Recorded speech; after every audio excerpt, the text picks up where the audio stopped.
Ainsley Earhart, and here is your Fox Flash, a new approach to fighting fake news on the internet. Fake news has become a plague on the web, and especially on social networks like Facebook. Fake news. All across the board. If you look at your Twitter feed, your Facebook feed, my mother calls me with absurd stories that she got from social media. So you've got Mark Zuckerberg, the CEO, that has come out and said, look, we don't like misinformation. We don't want fake news. We know it's on the website. But if you don't think that it's actually swaying public opinion, you got another thing going in your brain. There is now a whole cottage industry specializing in hyper-partisan, sometimes wildly distorted clickbait. But while it may be all fun and profits for the fakers, these BS stories hurt the people who read and share them over and over again. In Our Weirdest is Free, an article written for Triple Canopy, Gabriella Coleman studies the online hacker group Anonymous, noting their fusion of pranksterism and activism. As kinds of social bandits in the digital age, they voice their dissent through performative acts, hoping to gain publicity while shedding light on unjust or dishonest institutions. Coleman explains that Anonymous's power comes from their realization of how digital forces can be exploited as means of creative destruction. Much like Anonymous, fake news sites have also realized the power of particular forces on the internet. By understanding and abusing the average person's willingness to trust stories aligning with their political stance without any scrutiny, a new army of faceless bandits has emerged, though with ulterior motives.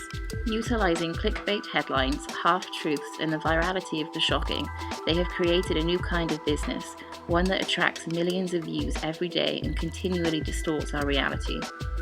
The rampant fake news has formed a system that perpetuates hate on both sides of the American political aisle by inflaming real stories with fiction. We intend to disrupt this system by attacking it from within. Rita Rayleigh introduces readers to a form of protest known as tactical media in her book by the same name.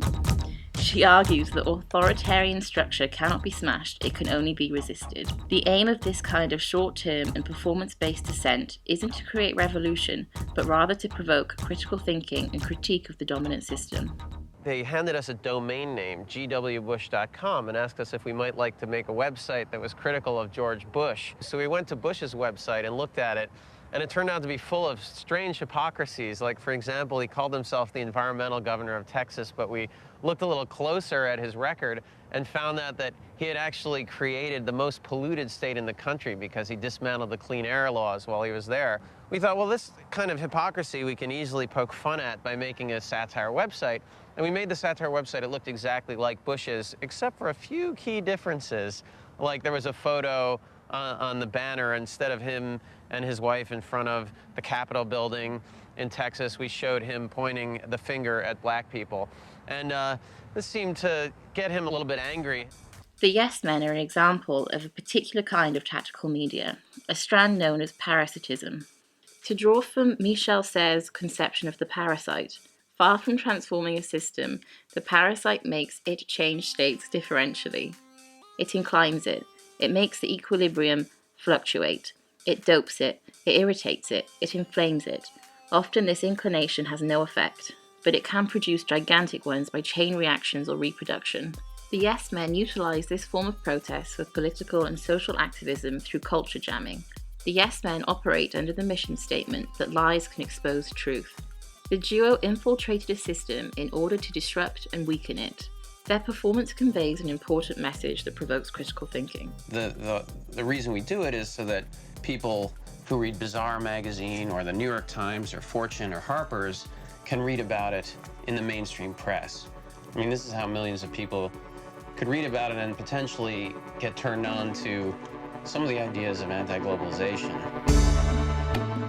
With all of this in mind, we are attempting to disrupt the system of fake news by creating nowpolitics.org, a fake news site. Using the same tactics as real fake news sites, we've made up ridiculous stories with clickbaity headlines and quickly threw together a shitty website using Squarespace. Essentially, the only difference between Now Politics and other fake news sites is that after 5 seconds of reading the article, a pop-up appears, admitting the story is fraudulent, encouraging users to be more skeptical.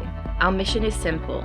Infest the fake news structure by becoming a fake news site. Trap online users using the same tactics as the enemy. And finally, work to destroy the system by increasing critical thought. The point of this is not to direct people towards more trusted news sites. The mainstream sources do their own fair share of manipulation, truth skewing, and spectrum fencing. Rather, we hope to progress the attitude of skepticism. Be more vigilant of the information you absorb online. Be more aware of the bias of your sources. Be more critical of everything you read, and especially everything you share.